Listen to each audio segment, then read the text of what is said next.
শোয়েব মালিকের নতুন স্ত্রী সানাকে নিয়ে ইতিমধ্যেই ব্যাপক কৌতূহল তৈরি হয়েছে। আসুন জেনে নেই কে এই সানা জাবেদ। 1993 সালের 25 মার্চ সৌদি আরবের জেদ্দায় সানার জন্ম হয়। তার মা বাবা দুজনেই পাকিস্তানি। সানা পড়ালেখা করেছেন জেদ্দার পাকিস্তান ইন্টারন্যাশনাল স্কুলে।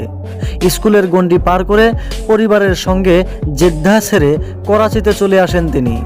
ভর্তি হন করাচি বিশ্ববিদ্যালয়ে। ভারতীয় সংবাদ মাধ্যমের প্রতিবেদন অনুযায়ী একসময় সানাদের পৈতৃক বাড়ি ছিল ভারতের হায়দ্রাবাদে। পরে তারা পাকিস্তানে চলে যান। শোয়েবের সাবেক স্ত্রী সানিয়ার শিকড়ও এই হায়দ্রাবাদেই। খুব কম বয়স থেকেই অভিনেত্রী হওয়ার স্বপ্ন দেখেছিলেন সানা। 17-18 বছর বয়সে মডেল হিসেবেও নাম করেছিলেন। সানা জাবেদ পাকিস্তানের উর্দু ভাষার টেলিভিশনের পরিচিত মুখ সানা। 2012 সালে পাকিস্তানের জনপ্রিয় ধারাবাহিক শেরিজাদ দিয়ে মিডিয়া জগতে অভিষেক হয় তার। এরপর বিভিন্ন ধারাবাহিকে অভিনয় করেন তিনি। তার মাঝে খানি, রুশওয়াই এবং ডাঙ্ক অন্যতম। অভিনেত্রীকে সর্বশেষ দেখা গেছে সুকুনে। এখনও পর্যন্ত সানা মোট 25টি ধারাবাহিক, 4টি টেলিফিল্ম এবং 4টি মিউজিক ভিডিওতে অভিনয় করেছেন। 2017 সালে রোমান্টিক ড্রামা খানিতে অভিনয় করে লাক্স স্টাইল অ্যাওয়ার্ডের জন্য মনোনীত হয়েছিলেন সানা।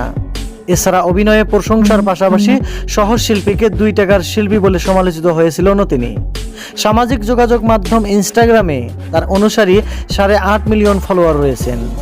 বিয়ের ঘোষণার পর ইনস্টাগ্রামে নিজের নাম বদলে সানা শোয়েব মালিক দিয়েছেন এই অভিনেত্রী। শোয়েবের আগে সানা বিয়ে করেছেন পাকিস্তানের গায়ক ও গীতিকার উমাইর জসওয়ালকে।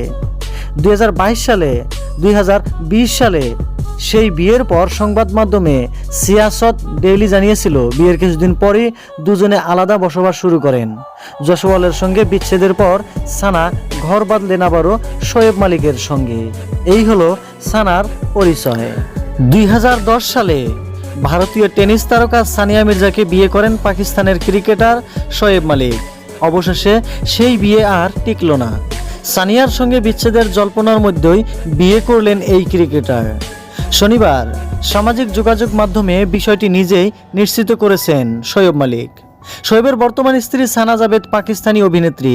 শোয়েবের মতো এর আগে সানা জাবেদও বিয়ে করেছিলেন অন্য একজনকে। সুপ্রিয় দর্শক, সানা জাবেদ কে, কি তার পরিচয়, জেনে কেমন লেগেছে আপনার কাছে তা কিন্তু কমেন্ট করে জানাতে ভুলবেন না।